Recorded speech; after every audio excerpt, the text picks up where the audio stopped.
A lot of women ask me, how do I find that provider man? That man that's going to bankroll my life. That man that's going to take care of me. So many women ask me this question. And I'm going to give you the sauce right now. And I apologize in advance if it's raining or if it's loud because I'm driving home right now. The weather isn't the best. But I got a little bit of time, so let me give you some sauce. This is going to be like really harsh too. This is not a simple ABC like 1, 2, 3 step thing. This is not easy. But at the same time, it's really not that hard either. You want to find a guy that is going to just be a husband, provide for you, give you security, give you protection. That is a very rare type of man in today's society. Our society today is like, I think there's an agenda. I don't want to be into conspiracy of a theory here, but I think there's an agenda to make men more feminine, to make men less masculine, and to get men to be more like women, and to not do the things that traditional men are really born and bred to do. There's a lot of guys out there that will split the bill with you, that will hook up with you, that will effectively be your roommate if that's what you want, and they'll be good companions in a lot of aspects. And if that's what you want, that's what you want. I'm not here to hate on it. But a lot of women want that traditional man. First and foremost, let me break down what traditional relationships are actually like, because I think we look at all the wonderful things of it, but we don't analyze all the other aspects of it. A lot of traditional relationships have infidelity on the man's side. And this is where a lot of women like, nope, I don't want that. I don't want a man to cheat on me, blah, blah, blah. But like, that's really what it is. If a man is going to come into your life, bankroll you, take care of everything, a lot of those guys do step out and engage in other relationships. Now, am I saying that this is what we're trying to go for here? Absolutely not. I'm someone that believes in monogamy. Monogamy is the best child-rearing institution out there. And honestly, in the religious aspect that I come from, I believe in monogamy. I think that one man, one woman, one union, I think it's a very powerful thing. I think it's the best way to really start a family and to build with people. But men, by nature, by biology, are polygamous. And anybody that argues this and saying that's not true is a fucking liar, okay? Biologically, we are born and bred to be polygamous. Now, socially, monogamy wins. We live in a society today where monogamy is very, very advantageous. And we are in a culture today where raising children should be done in a monogamous household. That's just fundamentally what I've learned and what I believed in and what I've seen the data show. So if you want a man that is traditional but has that compatibility and that mindset to be monogamous, you must really operate on that 1% of 1% mindset. A lot of traditional relationships in third world countries have men that step out of the relationship and they cheat, right? It's not necessarily cheating in that aspect for them too. Women really understand, like, okay, if he's going to go do whatever he wants with what woman, I don't care as long as I don't know about it. I swear to you, this is what it is. I swear to you, go travel the world, go look around, go to South America, go to Asian countries. Like, this is what it is. They are okay with their man getting their sex on as long as they don't bring in any danger, as long as they don't disrespect them, and as long as he's confidential about it, as long as he's paying the bills and taking care of things and I don't have to worry about things, that's fine. Because in those third world countries, men have a lot more opportunity to work, to provide. There's a lot more labor-based jobs. There's not a lot of opportunity for women. And so it is what it is.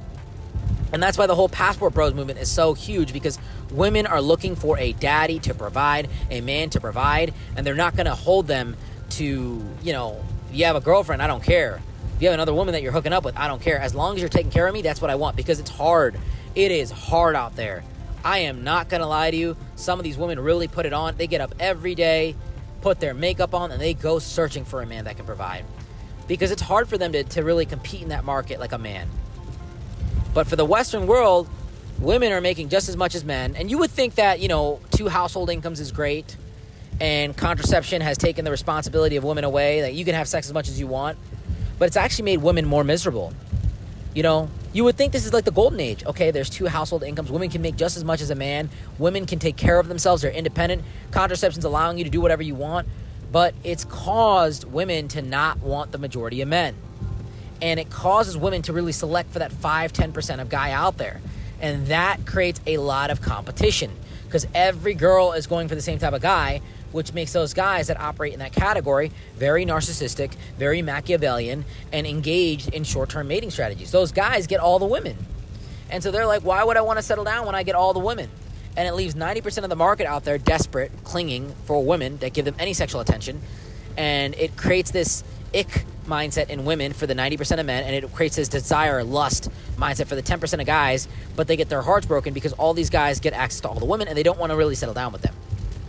So how do you get those 5-10% of guys? Well, you really got to be that 1-2% of women that changes that polygamous nature in a guy to be monogamous, because you're so rare. And I think that women really only have like 10 to 15 years to really hit this. When you're 18 years old, you have like 10 to 15 years to really get this guy down. And your ability to enter the dating marketplace decreases as you get older. Men, for choosing a wife, 50-60% of it is sexual selection. They're going to look at how good looking you are. What sexual value you provide for a man. And a lot of women don't understand this. Men are wired differently. 15 to 20 times the testosterone. Testosterone is a libido-boosting hormone. Men care about how you look. They care about your sexuality way more than you think. You'd have no idea.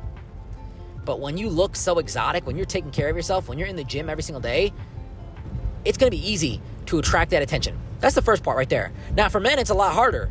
You got to be making a lot of money. Guys that are young tell me, like, how do I attract a really 10 out of 10 woman? Like, what money are you making? What income are you bringing in? What kind of lifestyle do you have? What opportunities can you create for her? What kind of security can you provide? You want a housewife, but you don't have a house, bro? What do you mean? It's a lot harder for a guy to enter that 7-figure, that high 6-figure income bracket, that top 1% bracket. It is way harder than a woman to look really, really, really good. Go to the gym every day, have a gym membership, and eat healthy food, which typically saves her more money. It's easier for a woman to build that discipline. Then from there, you really got to analyze the red flags and look at, different factors. You have to find a man that's ready to be in that relationship. You have to surround yourself in areas where men are really in that mindset. And this means, sometimes you're in the middle of nowhere and you don't have those high caliber guys out there. You got to move. You got to relocate. If I'm trying to catch bass, but I'm in the ocean, I might not catch bass. If I'm trying to catch swordfish, but I'm in a river, I'm not going to catch it. You got to move to where the fish are at. So you got to look good. I'm talking pressure in a room. I'm talking you walk in and people want to pay you for how good you look in drinks and attention and time and effort and energy. A lot of girls tell me, I have a lot of guys in my DM. Do you have like 50 to 60 a day? That's the level I'm talking about. They're like, that's crazy. Like, that's the 1%. You look so good that men are crawling out of the woodwork. The losers, the hitters, the players, the husbands, the non-husbands, every man is coming after you. Then from there, you are building your personality. You can cook. You have traditional values. You can nurture. You can be a good mother. You're loyal. This is hard. When you look that good, okay? When you look that good as a woman, the temptation's at an all-time high. You don't really want to settle down. Like, I know a lot of girls that look really good, and they're so content with getting flown out, getting taken to VIP sections, getting serviced by all these men. But that's it's a means. It never stops, right? It never really ends. And a lot of girls blow their 20s. They blow their 20s. Flying, getting rammed out by dudes that have boats and yachts. Girls that tell me, I went to Dubai. He wanted to do it for free. Bullshit. Fucking bullshit. You went on that yacht for free? No way. There's a cost you're paying. And honestly, the number one cost is time. You're wasting your time, your youngest years in your life, when you look good, when you put in all this work to be around men that don't want to take you seriously, that don't want to wife you, but just want to exchange in value and want to party and drink with you just because you look good, and they're not really giving you any long-term strategy. What a fucking waste. Look your best, but then spend your time with the guys that are husbands. Go for the husbands. Start to ask those guys, what do you want your legacy to be like? Are you looking to have children? And if so, how many do you want? How many am I going to have to give you? Like, it's these questions that are kind of like sexual and flirty. You have to lead a guy's imagination on a little bit. This is the game of, this is the courting mechanism. It's not like, hey, what can you offer me? Like, that's such a black and white thing that a lot of dating coaches say, and it's so wrong. You have to really speak to a man's desires. Look good, feel good, be traditional in what you are going to give him. And then, you got to be posting. You got to be on social media. Some girls say, I don't take good photos. I don't really like social media. Like, what do you mean? Look, there's a lot of things that are good in our generation today. Like, look, you don't have to go to the well to get water. You can just go to your sink or even your fridge and just get water. Clean, purified water. Great, wonderful thing. But also at the same time, you got to be posting. You got to be on social media. The number one dating app in the world is social media. Get it down. Instagram is here to stay. You've got to use social media to your advantage. Post what you're eating. Post yourself in the gym. Post yourself reading. Post yourself being at home, and post a selfie of yourself every day. Advertise who you are, your results, what you can bring a man. Your man is not going to break into your window and break into your home and say, oh, I found you. You haven't been posting. Oh my God, you're a perfect girl for me. Every now and then I run into a girl that doesn't have social media. Gem, A1. But it's hard to find them. It's not realistic, And typically a lot of the girls that don't post for social media, they're just not confident in how they look. When you look good, you're going to want to post. You're going to want attention. I promise you. It feels good. It feels great to get that positive reinforcement. So you've got to really come with that pressure. Pressure in a room. You walk in a room and guys are like, man, she's crazy. Because if you're trying to get the 1% of guy that provides and take care of you and does everything like that, you've got to be the 1% of women. And then you let your personality retain them. You build yourself up in those traditional values. Yeah, I don't really go out. I'm not out here to party. I'm looking to start a family. I want kids. I want a future. Man, that is where you win the lottery. And that's where you really filter out through the guys that are going to BS you and say, oh yeah, I want that too. Yeah, there's going to be a lot of guys that are bullshitting you to get sexual access for you. Give them 3 months. It's hard for a guy to keep the act up for 90 days. I promise you, it's hard. But after that, I would even say 6 months at times. Really start vetting the guy out, giving him more access to you. And then you're going to start finding those guys that are husband material.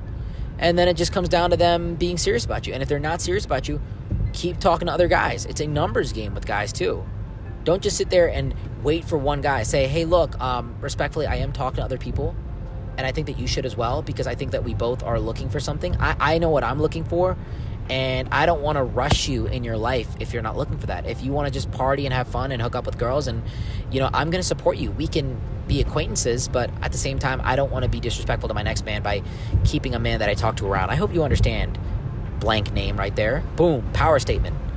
You're going to win in a lot of interactions. Guy asks you, if you're talking to other guys, are you talking to other guys? Yeah, I am, because I don't really know what we are yet. And, respectfully, you haven't committed to me and you don't owe me anything. So at the same time, I don't owe you anything. Always put it in his ball, like in his ballpark. I don't owe you anything. I don't want to waste your time. I don't want to disrespect you. I don't want to be clingy and all over you when we're not anything. I'm really looking for a husband. You can even say, I don't even believe in dating. I believe in just kind of like getting married. I'm kind of in that bracket. But that's okay if you don't. Boom. Like, put pressure on a man when you can put pressure in a room. If you do this to a man and you're not that rare woman, they're just going to be like, okay, yeah, see you later, boom. But if you're a rare woman, it's going to be really hard for a guy to walk away from you. It's easy to do it, though.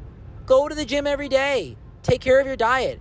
That's like 90, honestly, it's not 90, but it's 50, 60% of it. It's 50, 60% of it right there. The rest we can work on. Get a dating coach to teach you what you want to be saying in a relationship. Get a dating coach to teach you how you should be talking to a guy. I mean, you really got to come correct. But I hope this is helpful. I hope you guys had a wonderful Thanksgiving. And if you guys ever want to reach out to me, if you guys have any questions, you're more than welcome to DM me on Instagram. I'm really responsive there. It takes me about a week to get back to people, but shout out to everybody that supports us. Shout out to Candy for sponsoring the podcast. And guys, until next time, Sumi out.